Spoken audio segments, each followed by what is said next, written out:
Welcome to the Enrich Life podcast. My name is Jordan Clark, and it's so great for you to be here today with us.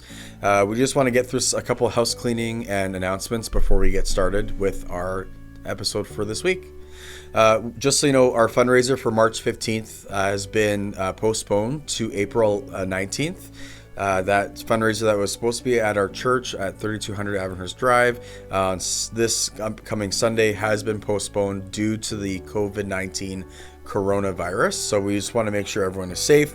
We want to make sure everyone understands that, we want to encourage non-social or socially distancing behavior. So we want to make sure that we are not putting anyone in harm's way with our events. So we have postponed that event. So it's no longer on Sunday night. If you can't make it to the April 19th fundraiser, your tickets that you bought, you can refund them starting on March 16th.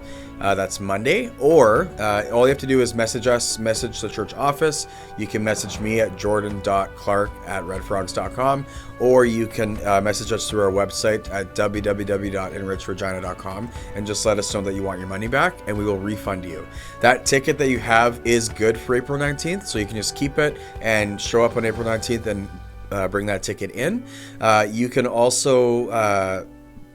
tickets will remain on sale as well starting this week, as we'll just keep selling them right up until April 19th.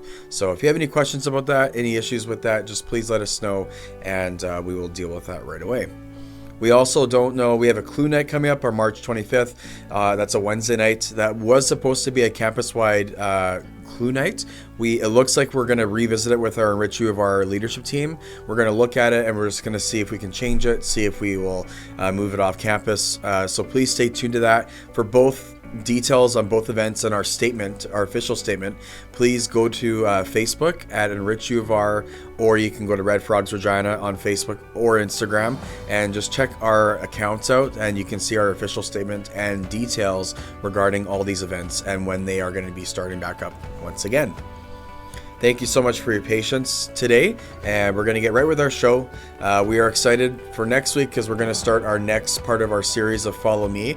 We've been learning that we need to apply the sacred texts in our lives, that we need to have prayer and meditation in our lives in order to understand how to follow Jesus. And today we'll be discussing how to cope with our fears and anxieties by giving ourselves a time to rest and a weekly break and a daily break, and that is called a Sabbath. So we're going to be talking about that today, and we're going to tie it all in with what's going on in the world, because it's really important to talk about all that stuff. So next week, we're starting the next part of our series where the next tier of the trellis is going to come into play, and on that part of the trellis that we've been talking about, making a rule of life, is relationships, sex, and community. So please tune in next week as we start to dive into what relationships look like, and we're going to bring on a guest that's going to be with us for that whole time of that series, and her name is Manny Foster. It's going to be a lot of fun, so please tune in next week for that as well.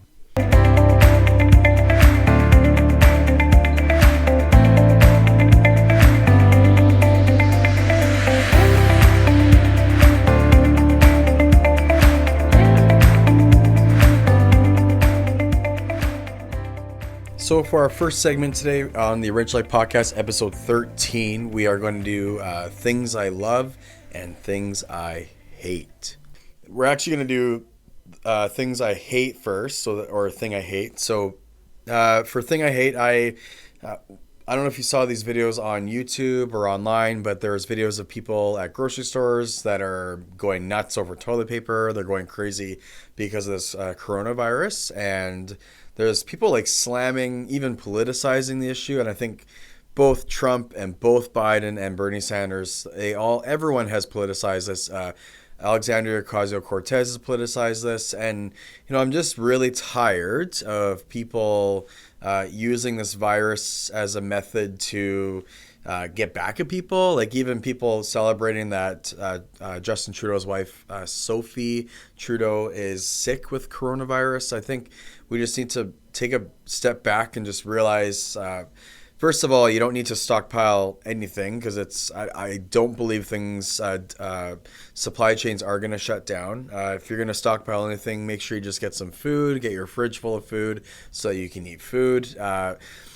It's very important to understand too. Like I went to Walmart today to go see if I can get some hand sanitizer or like soap for Red Frogs tonight, and there was like this lady stealing paper towel out of someone's cart and stealing toilet paper out of someone's cart, and we just need to relax and need to understand that there's lineups for this stuff because people are panicking because of this coronavirus. So we're going to get more on the coronavirus later in the episode because this episode is talking about our anxieties and talking about how we can feel less anxious in a world that is giving us a lot of reason to be anxious.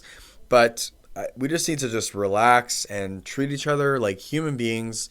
Understand that we need to be responsible. So if you're feeling sick, you need to stay home. If you know someone that is sick, like don't go over to the house and don't interact with them, and just tell them like, hey, you know what, I don't really want to get sick, and I don't want to get eat any sicker than I am, and just communicate with people and stop stealing these things and stop stockpiling the stuff. Like you don't need to buy 8 packs of toilet paper. You don't need to let other people have toilet paper. There was one case in the Star from Toronto where there were a couple. They actually bought a bunch of Lysol wipes before this, and now they're selling Lysol wipes, and they're making like $100,000 off of selling Lysol wipes. And so don't be like that either. Don't if people need something, make sure you give it to them. Make sure you help them. That's why we're here, and that's for us, that's really important. So, anyways, we're going to get more on the coronavirus later, but that's the things I hate this week. And the thing I love, so I missed out on this movie. It came out in 2017, and I kind of missed the boat on it. I just never got around to watching it. Back in 2017, too, I was a little bit more hunkered down in my politics than I am now. And so there was a lot of buzz around this movie, and a lot of people just saying they didn't like this movie because of political reasons. Anyways, I never got around to watching this movie, and I finally watched it on Monday, and I absolutely loved it. It's one of my favorite movies that I've seen in a long time. For a comedy, it's one of my favorite comedies I've seen in a long time, and it's called Lady Bird, and it's written and directed by Greta Gerwig, and it's got starring Saoirse Ronan, and she is a fantastic actress. She's actually one of my favorite actresses right now, and she's Irish descent, and she's been in films like Hannah. She's been in Atonement. She's also been in what was her most recent? Oh, she was in Little Women as well. And so I really appreciate her as an actress. She's an amazing actress, and she actually started as a child actress and has worked her way up now to develop into a wonderful adult actress. And so really she led the movie, and she carried the movie so well. It also stars Laurie Metcalf, who is from Roseanne, and she plays the mother to Christine McPherson, who is also named Lady Bird in the movie, and that is Saoirse Ronan's character. And Laurie Metcalf does an amazing job of being her mom. It also stars Tracy Letts as the father, Lucas Hedges as Danny, and Timothée Chalamet as Kyle. And he's also been in a movie called Call Me By Your Name, which is very acclaimed, and he's also in Little Women as well. So, and I just watched Little Women as well, and I really loved it. So I really recommend this movie. Greta brings such sensitivity to the film world, and the movie kind of reminded me of Juno. It kind of is about a girl growing up in Sacramento, California, and it's all about how we think there's this really lavish view of California, but California actually is really hard to grow up in. And it just is I've never seen a movie with such honesty and such, just when it comes to teenage issues, when it comes to even teenage sex, even how you view yourself as a person and as a woman growing up in this world. It's a very good movie, very honest movie. So I recommend it to everyone that's watching and listening. And we're just going to play a small clip for you right away. I hate California. I want to go to the East Coast. I want to go where culture is, like New York, did I raise such a or at least Connecticut or New Hampshire, where writers live in the Get woods. into those schools anyway. Mom, You should just go to City College. You know, with your work ethic, just go to City College and then to jail, and then back to City College, and then maybe you'd learn to pull yourself up and not expect everybody to do everything. Lady Bird, is that your given name? Yeah. Why is it in quotes? I gave it to myself. It's given to me by me. Lady Bird always says that she lives on the wrong side of the tracks, but I always thought that was like a metaphor. But there are actual train tracks. What you did was very baller. It was very anarchist. Put the magazine back! So when it comes to our anxiety and it comes to the social pressures in the world, I think this week, out of all the weeks we've ever dealt with regarding Heidi and I living in Regina, regarding even my entire life, I've never really experienced anything quite like we're experiencing right now when it comes to this coronavirus pandemic. And I think it's a very important time to actually talk about our last tenets when it comes to the root and the bottom of the trellis, when it comes to this understanding of what are the three disciplines and the three practices that we can do in order to build our rule of life, in order to live a life that is honoring to God and that we know that we can grow deep roots into. And I think that's really... It's kind of fascinating that on the week that people are forced to take a break, on a week that the NBA, the NHL, the Masters, PGA Masters, they're all being canceled. Major events are being canceled. The Juno Awards in Saskatoon was just canceled. We just canceled our own fundraiser. The university canceled the Culture Affix night tonight at the bar. And I think it's really important to understand that that in this time of like forced break and forced isolation and forced quarantine, that the biblical tenet of Sabbath is really important. And this idea of taking a break and relaxing is actually biblical, and it's actually something that God has deemed us to do. And there's a couple of reasons why it is so important, and it's so important to practice. So before we get to that, though, we just want to address what's going on in the world, because what is going on in the world is kind of crazy. And if you're listening today, we just wanted to make this episode about what is happening with the coronavirus. We wanted to make this episode about, how to deal with it, what are the next steps, and what, if you're feeling anxiety about it, if you're feeling anxious about it, what are some things that you can do in order to ease your anxiety. And I wanted to make a disclaimer. I'm personally not trained as a counselor.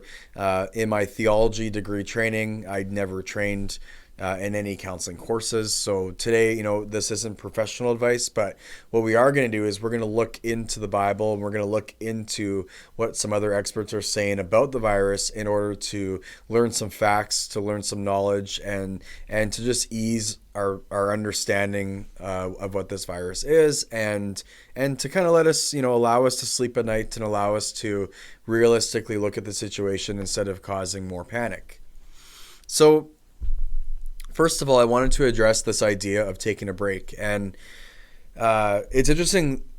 I was watching this. We're going to show a few clips from this podcast episode that I recently watched. But I was watching the Joe Rogan podcast, and he was having a lead scientist on that podcast. And the scientist was actually just talking about how this pandemic has been something that has been predicted for a couple of years now. We're not really surprised that it's happening. What we are surprised is how contagious it is and how fast it's spreading around the world. And he was actually stating it's very important to understand, where this whole virus started. And he talks about how it started in these wet markets in the heart of China. And we're just going to listen to a quick clip on that right now, and then we're going to discuss it and talk about it. Just off the bat, how serious is this? Is this something that we need to be terrified of, or is this overblown, or how do you stand on this? Well, first of all, you have to understand the timing of it in the sense that it's just beginning. And so in terms of what hurt, pain, suffering, death has happened so far is really just beginning.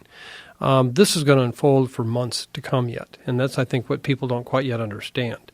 What we saw in China, I'm convinced, as are many of my colleagues, as soon as they release all of these social distances, these mandated stay in homes, haven't left their home in weeks and weeks kind of thing, when they go back to work, they're on planes, trains, subways, buses, crowded spaces, manufacturing plants. Even China is going to come back again. And so this really is acting like an influenza virus, something that transmits very, very easily through the air. We now have data to show that you're infectious before you even get sick. And in some cases, quite highly infectious. Just breathing is all that you need to do.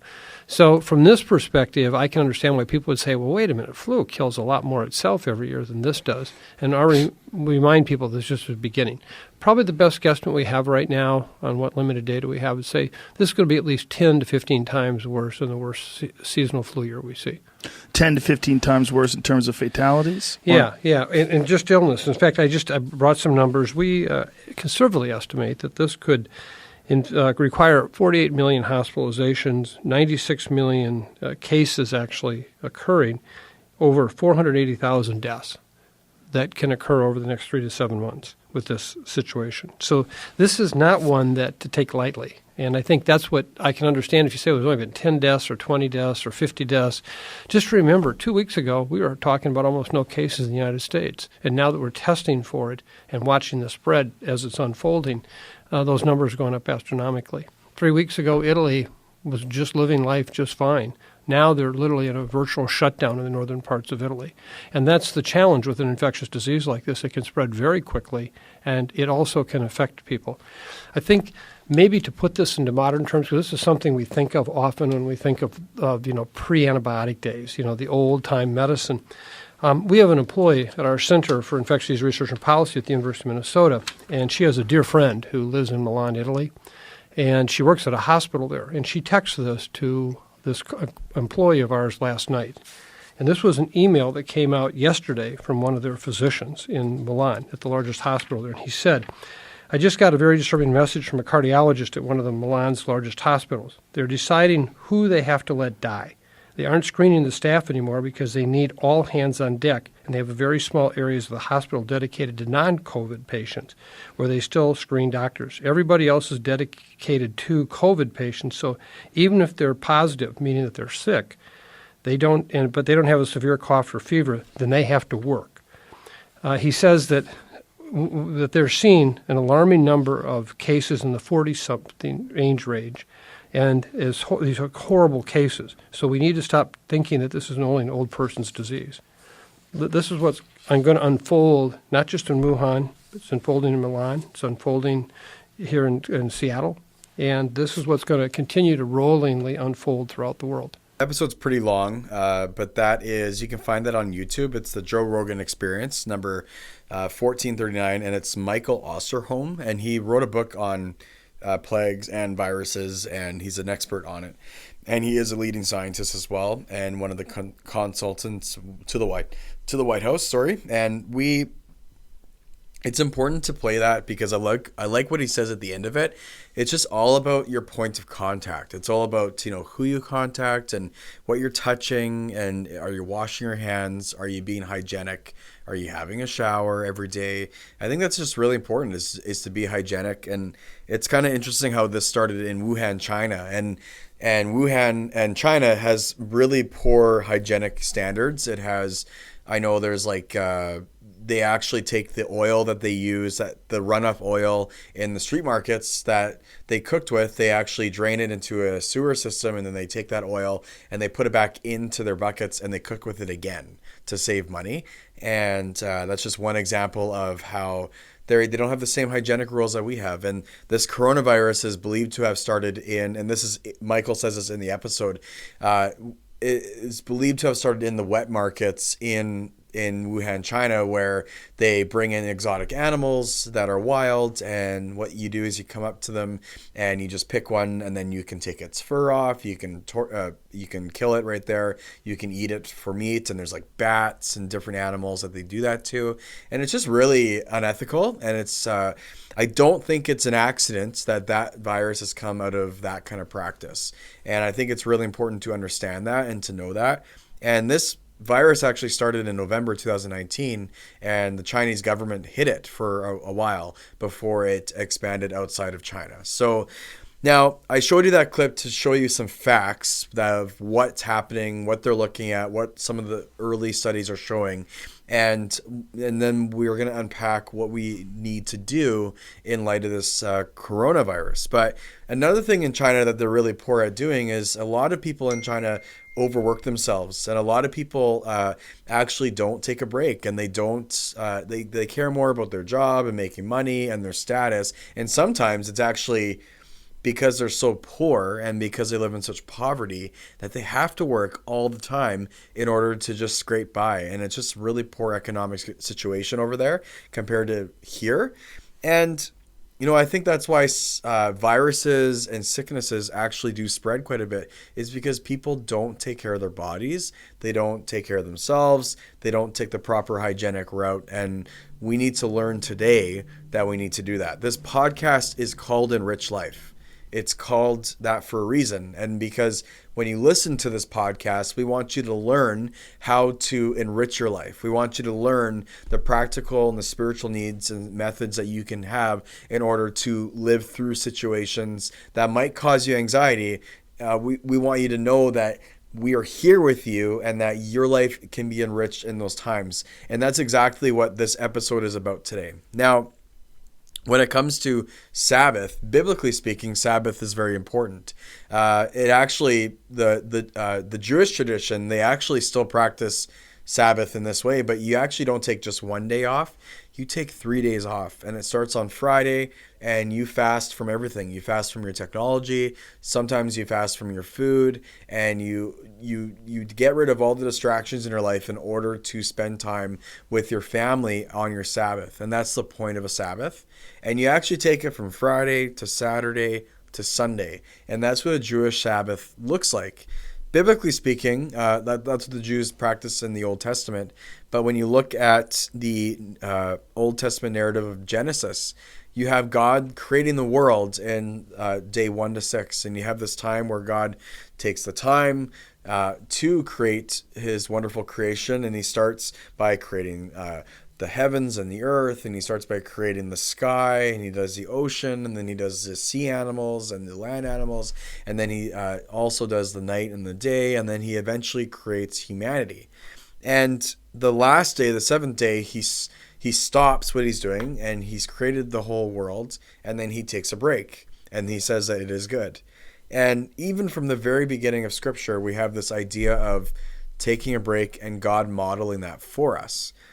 Now, in Ken Shigematsu's book, God and My Everything, this is the book we've been going through through our series of Follow Me.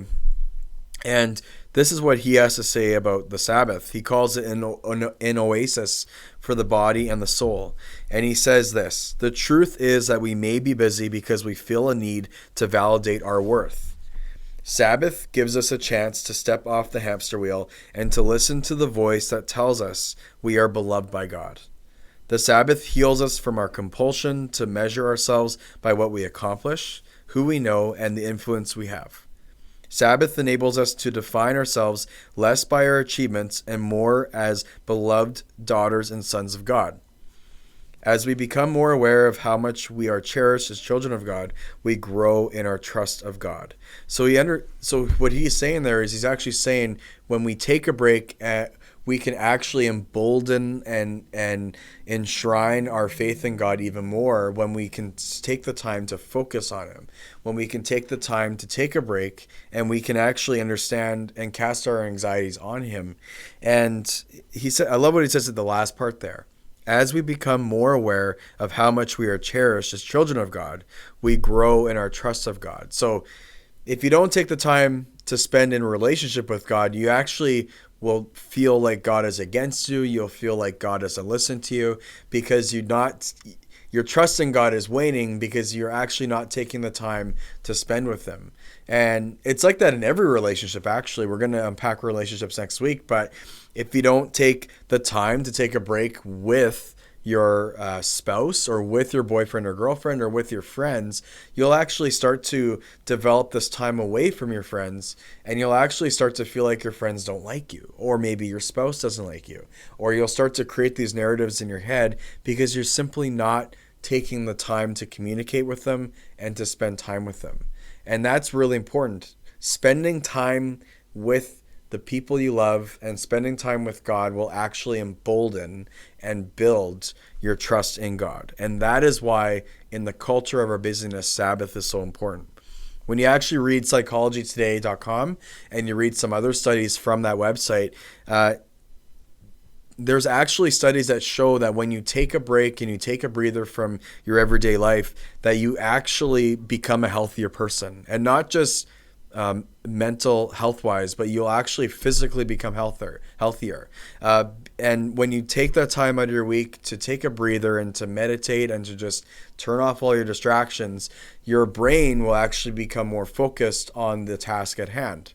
And the reason why people that are so busy are unhealthy is because when you are so busy and you don't learn how to organize your week and you don't learn how to even segment your week into different parts, you will focus more on fast foods. You will spend less time on, buying food from scratch and preparing it for yourself. You'll actually won't carve out time to exercise. You won't carve out time to, if you can walk to work for 20 minutes or drive in 5, a lot of people will just drive in 5 because they don't have the time to walk for 20 minutes, and then you don't get your exercise in for the day. So that's the kind of stuff I'm talking about when it comes to our Sabbath. Our Sabbath is so important because it'll actually break up our lives in certain ways so that we can take time to focus on certain areas that we need to focus on. And if you feel like you don't have time for something, it is because you are disorganized in your week. It's because you haven't taken the time to take that breather and to be like, okay, what do I need to accomplish tomorrow? Or what do I need to accomplish on my day off? What does my list look like? And that's the kind of trap that every single person gets in when it comes to our Sabbath. Now, taking our Sabbath is not just simply, taking certain days out of our week and just doing nothing. We actually have to be very intentional with our time. And that is exactly what the point of this episode is today.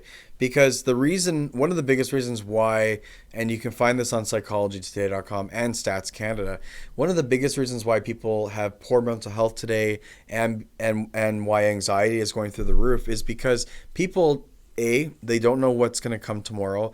They are scared of the future. B, a lot of people watch the media and they watch the news, and the news really freaks them out, and that causes anxiety to rise. And we can get the news anywhere. We can get it on Facebook, social media. We can get it on TV. It's on our phones. It's in our pockets. It's with us all the time. So taking even a Sabbath from your phone is really important.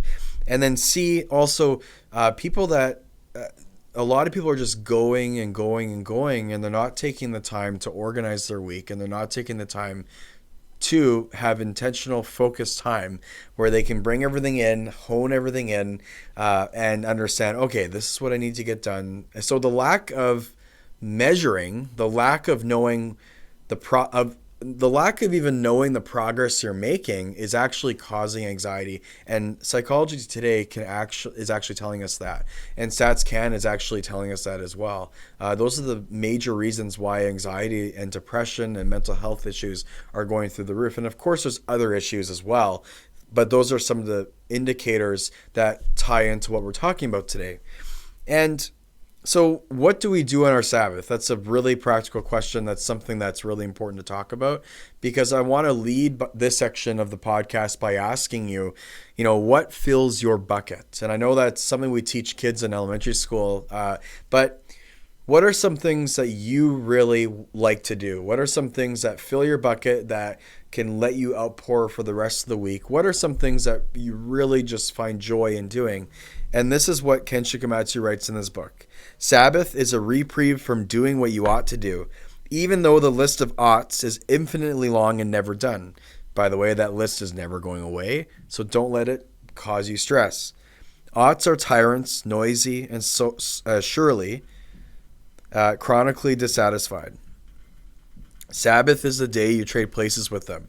They go into the salt mine and you go out dancing.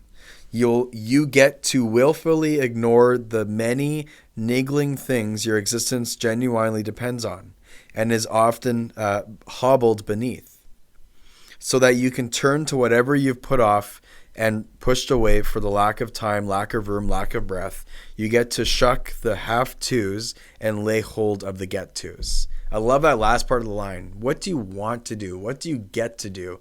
And what fills your bucket? What makes you happy? What gives you joy? What lets you actually truly relax? And I'm not just talking about watching your favorite TV show. Like I personally love to exercise and I love to go bike riding. I love to go climbing. And I also like to watch movies and watch TV. So, one of the most recent things I've been doing on my Sabbath is I've been taking my daughter, Poppy, who is just turning 5 months next week. I've actually been taking her to the pool and I've been taking her swimming. And that has been so much fun. I've been doing that every single Saturday. And it's actually something that I get to look forward to. And then she also gets to have fun with me. And we get to go swimming and we get to do some exercise together. And it's just it's a bonding time between my daughter and I. And so those aren't necessarily sleeping in all day and taking a break, but it's taking the things of my job and putting them off to the side, which never go away, by the way. If I complete one thing, if we do one Red Frogs night, if we pull off a fundraiser event, we just start planning the next event. It never ends, right? And that's just the way life is. So we need to understand, when can I put that stuff on hold? And, what can I do in my week to be intentional and to do something that I get to do? I love rock climbing as well. I get to go rock climbing on my days off. I also get to take my dogs out for a walk. And those are things that I get to do instead of thinking I have to do them. So, it's really important to choose intentionally what you're going to do on your life. On our very first episode, we actually had Pastor Jacob Miller on, and he talked about how he basically makes a list for his days off. And he does that to make sure he gets everything he wants to get done and everything he gets to do on his day off, instead of, passing the day and wasting it and forgetting to do something.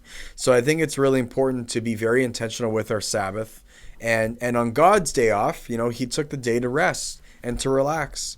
But we have to also understand that we're going to look right now at Jesus, because Jesus teaches us something that's very important about the Sabbath. And this is what Ken Shigematsu talks about earlier in his book. He says, we need to create the rule of life in our life, but we also need to make sure that rule is flexible.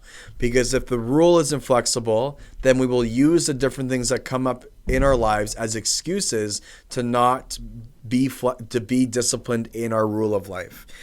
So there's one particular scripture, I think it's in the book of Mark. I'm just going to look it up here.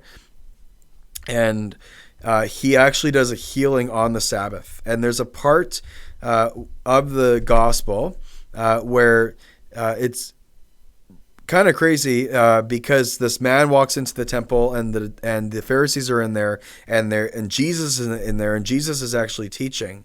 And Jesus actually goes up to this man that has a gimbaled hand, and his hand is it's broken, or it's not working properly. And, the Pharisees all sit in the corner there, and they're like, I wonder what Jesus is going to do. Is Jesus going to heal him because this is the Sabbath day, so you can't work? Or is Jesus going to, what's Jesus going to do? And Jesus ends up healing the man and giving him grace and honoring his faith. And then the Pharisees try to kick Jesus out of the temple, and they get really upset at Jesus. So I think this is really important. This is found in Luke chapter 6. And this is what happens after Jesus heals the man. This is what it says. And he got up and stood there. Then Jesus said to them, I'm going to ask you a question. Does the law command us to do good on Sabbath days or do harm, to save life or to destroy it? He looked around, meeting all of their eyes, and said to the man, now stretch out your hand. And he did so. And his hand was restored as sound as the other one. But they, being the Pharisees and the temple guard, were filled with insane fury and kept discussing with each other what they could do to Jesus. So I think it's an important lesson, because Jesus, again, says the Sabbath is important, but we also need to have flexibility so that we can work the Sabbath into our lives so that, it might not be a full day off. It might be 2 full days off, or it might be, a part of this day here or a part of this day there. But we need to understand that our Sabbath also needs to be flexible in order for God to continue doing his work in us. And that I want to take all of this teaching on the Sabbath, and I love what Jesus says there. Are we going to do good, or are we going to do harm? I love what he says there. Are we going to do good, or are we going to do harm? Are you going to let your personal selfishness of Sabbath get in the way of you doing good for people? And what does your flexibility look like when it comes to your rule of life? I just want, I want to tie all this in with what's going on with the coronavirus, because right now we see certain Christian leaders that are kind of making fun of it. They're kind of making fun of the plight of the coronavirus. They're kind of making fun of what's going on in the world. And I just think it's really, we need to really understand that, when we see these crazy videos of people in grocery stores and people lined up, we're actually going to show a clip right here in just a moment. But, when we see people that are panicked in these situations, people are actually really scared and they're really fearful for their life right now. And they partly should be.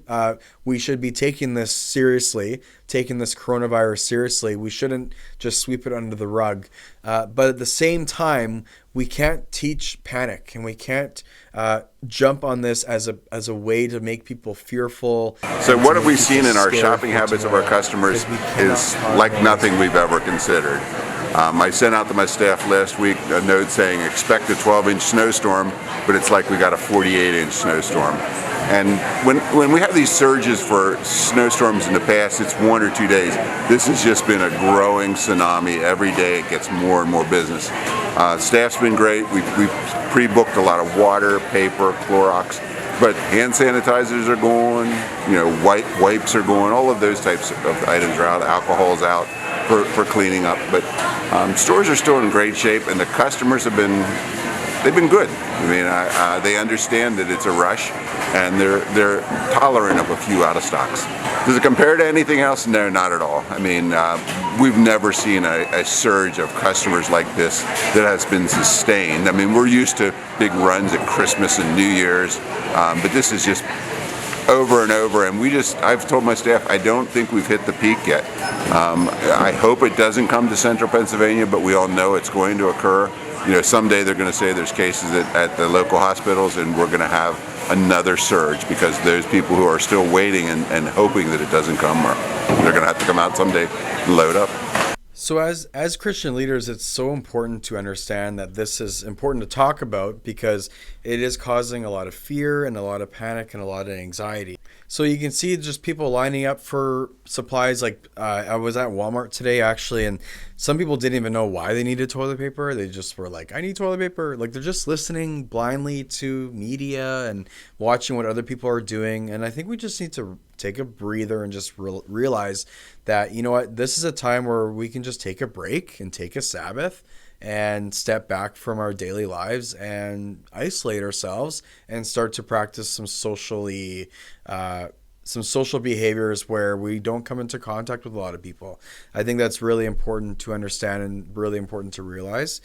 So, scripturally, it's important to take a Sabbath, and we know that sicknesses like this actually continue because people don't take care of themselves and they don't take that Sabbath. And so I want to encourage you today, take a break from your TV. Take a break from watching the news. Take a break from social media. If this stuff is causing you anxiety, contact a friend or go home to your families, or, maybe take a break from your studying for a day and as a student and just hunker down in your room, or even go to the park, go somewhere where there's not a lot of people and just hang out and just, ask God to give you that sense of peace and maybe read your favorite book, or maybe do something that you get to do. And I think that's really important to realize, and it will help your anxiety. It won't heal you completely. if you need to take other measures where you need to find a counselor or need to get involved with someone professionally, please let the campus know, the University of Regina. Please let us know, and we will get you set up with a counselor, because it is important to get the help when you need the help. But I want to end today with the devotional, because I want to remind us that we believe in a God, and we know God is real, and we believe that God is greater than any contagion, than any earthly virus, than anything that has come our way. And you know what? This time of taking a break and canceling everything, it's actually not a bad idea, and it's actually not a terrible thing if it means that we get to take a forced break, and that we get to understand that, you know what, this is a time where I can just relax. I can go home to my family, or I can go home with my friends, or I can be in my room and I can just do what I want to do. I think that's really important. And I just want to read an excerpt from, and this is our devotional for the day, but in Luke chapter 6, there's a story of Jesus healing the leper, of Jesus coming in and going into the city. And then this, back in the biblical times, actually, lepers were cast out of the city. They were on the outskirts, and leprosy is a very, it attacks the nervous system, but it's a very visible disease, because your body can start to rot and it'll start to look visibly gross. And back in the day, people didn't know what leprosy was, and they were terrified of it. So the societies actually, you know, if someone had leprosy, they would just kick you out of town, and you would have to go and live on these settlements outside of the cities. So it was actually a epidemic. It was a pandemic, I guess you could say, in that time period. And it was similar to what's going on right now, where people would just cast people aside and they would isolate them if they were sick. And this is how Jesus actually encountered that situation. And as Christ followers, we today can find peace and solace in this, and we can understand that we can be Christ-like in how we deal with this pandemic. And this is from the book The Gospel Comes with a House Key, practicing radically spiritual hospitality, radically ordinary hospitality. And the lady who wrote it, I'm just going to read right now, her name is Rosaria Butterfield, but this is what she writes in the book. So what happens is the leper comes from the settlement into the city, because the leper understands that Jesus is in town, and Jesus is someone that can heal her. She hears through the grapevine that this man can do this. And so he comes into the city and he meets Jesus in the city. So Jesus doesn't go to the settlement. And what eventually happens is Jesus actually shows the man kindness and grace by healing him, by touching him and embracing him, and then his body is fully healed. And this is what Rosaria Butterfield says about that interaction. So, when Jesus touched the leper, he did not invent grace. God the Father did. We see this throughout the Old Testament, even in healing leprosy. The great Syrian general Naaman was healed of his leprosy by Elisha, thanks to the spiritual wisdom of a nameless Hebrew slave girl who knew above all else that there is a prophet in Israel who heals. 2 Kings chapter 5, 1-14. Luke records how important Naaman's healing was, and there are many lepers in Israel in the time of the prophet Elijah, he writes, and none of them was cleansed, but only Naaman the Syrian. Luke chapter 4, verse 27. I suspect Elisha healed Naaman for the sake of the nameless Hebrew slave, whose faith was strong and more contagious than the leprosy of her master. Indeed, she had faith that Elisha could do something that he had never done before, because that is what real faith is, resting on assurance on a promise of God that is yet to be materialized. Just like this situation, we don't know what the future is going to hold. We don't know what's going to be canceled next. We don't know what's going to happen. But resting in assurance on a promise of God that is yet to be materialized. And she continues, it is vital to see what healing and salvation means when they come from the hand of God. It is vital to have the eyes to see what Jesus did. It is also vital to see what Jesus did not do. He did not tell the leper that God loved and approved of him just as he was. Jesus did not say that the problem of leprosy was a social construction rooted only in the mind of the beholder. And now that grace has arrived, the law was no longer binding. Jesus did not encourage the leper to develop greater self-esteem, nor did Jesus rebuke the faith community for upholding irrational taboos against leprosy. Leprophobia. No. The problem was the contagion, and the contagion was no social construct. The contagion was dangerous. When Jesus walked the earth, he wasn't afraid to touch hurting people. He drew people in close. He met them empty and left them full. Jesus turned everything upside down. This is the Jesus paradox. The touch from Jesus that launches a contagion of grace for those who believe, repent, and turn and follow. A contagion of grace that allows the believer to love those who hate in return to pray, serve, and sacrifice so that others, like the nameless Hebrew slave, can know that God is alive and rescues those who call. So I love that because Jesus operates outside of the construct that we are bound to on earth. Our society is broken. Earth is, we live in a sinful world. We live in a broken world, and that's because of our inherent sin that we have brought on. But I think what's important to understand is that Jesus is above that. He doesn't operate in our construct, and he can heal any situation. So he needs to be the rock that we come on during this time of crisis. And you know what? It's not a bad thing that everything is getting canceled. It's not a bad thing that we aren't having large gatherings anymore in certain circumstances, because you know what? Maybe it's important for us to take this as a Sabbath. Maybe it's important for us to take this as a break, to kind of take our anxiety and to put it on Jesus and to give it to our professionals that we surround ourselves with, and to talk about it in our little communities, and to just take a break from our everyday life. You know what?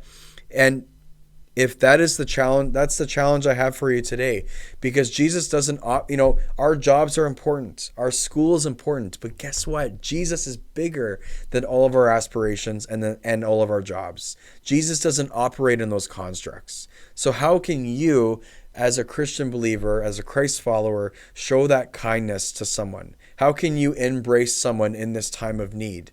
How can you take the time to heal someone emotionally? And how can you approach Jesus in times of healing physically if you do come into contact with this virus? I think a lot of the times humanity is just not very smart. We don't have very good common sense, and that's why we get sick, and that's why we don't take care of ourselves. That's why we have obesity problems in Canada and America.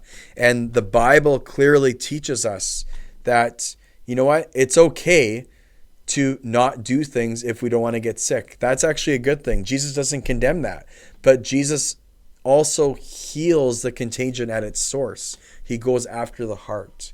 So in your time of solace, in your time of isolation, during this time of cancellation of a lot of these events, I want you to take that extra time that you're going to have and spend it with Jesus. Take that extra time that you're going to have and take care of yourself. Get your exercise and go outside. Maybe do something that you've been wanting to do for a long time and spend some time doing that thing. Remember, taking your Sabbath is important to get to do the things you want to get to instead of the things that you have to do. And so that's what we want to end on today. And we want to encourage you to take this time not as a time of anxiety, but a time of peace, to understand that, you know what?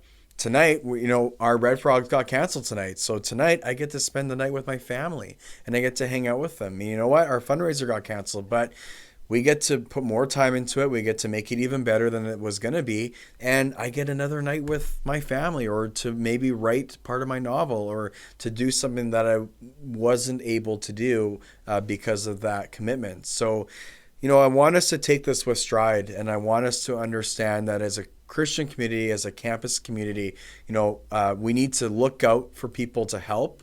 We need to, also be very common sensual and understand and use our common sense and understand that it's okay to take care of ourselves.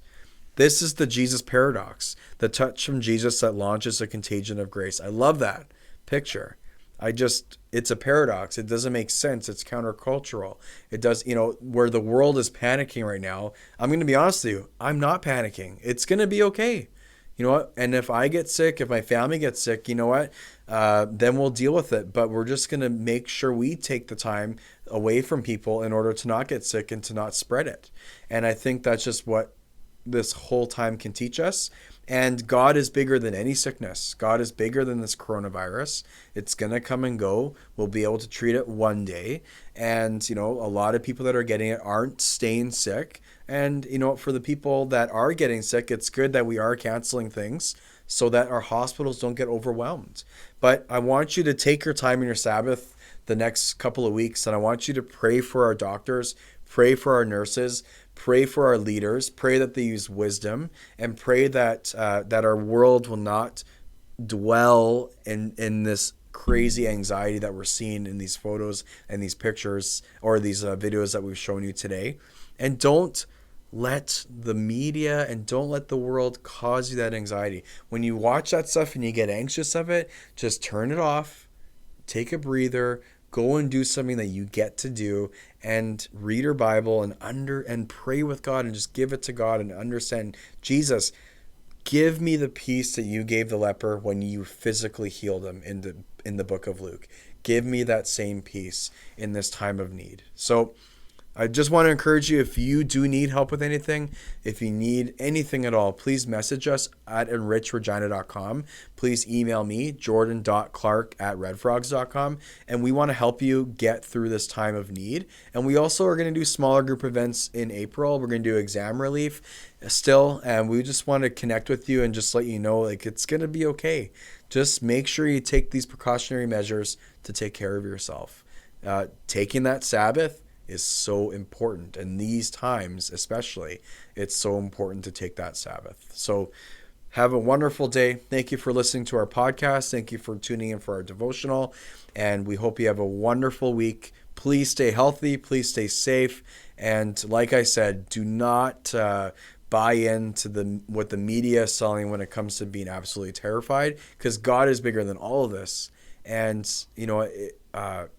it's in Canada, it's not as bad as it can be yet. And I just want you to know, if you're scared to go out, just stay home and take that day as a Sabbath. It's okay to do that. Or message us and we will be praying for you as well for specific requests.